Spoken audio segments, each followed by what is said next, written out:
Ay, kumusta po? Ngayong video na to ay pag-uusapan natin ang bagong-bagong pasabog ng IRCC. Ang daming nawindang dahil sa pagbabagong ito. Kung naalala nyo po nitong mga nakaraan, may pagbabago silang ginawa sa international student. Nilimitahan nila ito, tinaasan ang proof of funds, at may mga dagdag o pagbabago sa mga requirements nito. Parang inisa-isa na nila ang lahat ng program sa tingin nila na makakatulong sa problema ngayon ng Canada na housing. At sa kakulangan ng trabaho sa iba't ibang parte ng Canada. Ang bagong pasabog nila ngayon ay tungkol naman sa temporary foreign worker at mga permanent residents. Naku, paano na?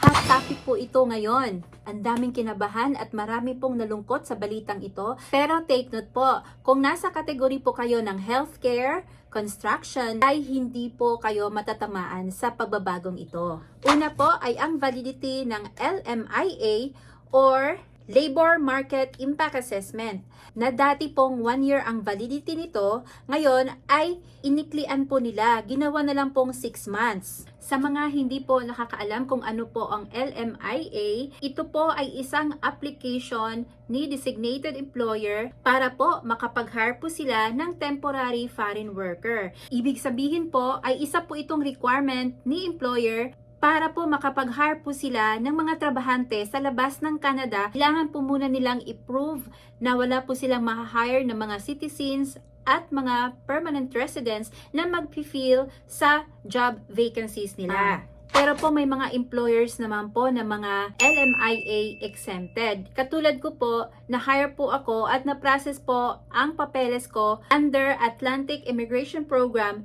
na LAMIA exempt po. Pero bago po tayo magpanik, nais ko lang pong banggitin na originally, ang validity ng LMIA before pandemic is talagang 6 months lang.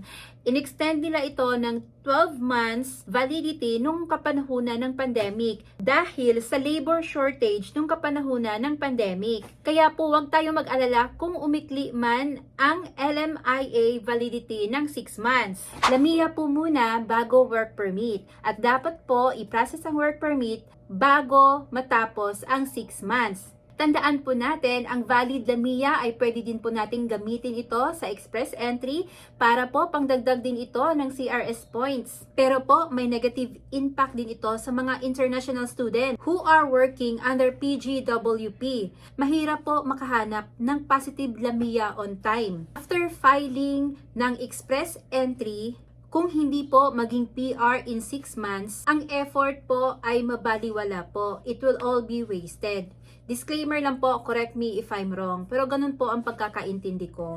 Marami pong nagme-message sa akin at nagtatanong po kung may pag-asa pa po ba silang papasok ng Canada at makapagtrabaho dito as temporary foreign worker. Temporary foreign worker din po ang pasok ko dito sa Canada noong 2019. Ang sagot ko po sa katanungan nyo po, para isang sagot na lang po, ay pag-aralan pong mabuti kung ano po yung mga in-demand jobs sa Canada.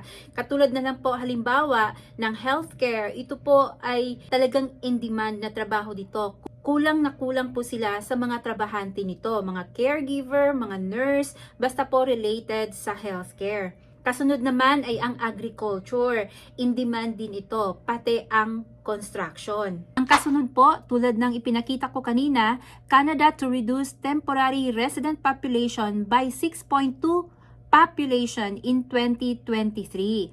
Kabilang dito ang international students, asylum seekers, and temporary workers sa kabuuang 2.5 million overall population. Sobrang dami, no? Diba nakakawindang ito? From 6.2% ay papaliitin pa nila hanggang 5% over the next 3 years.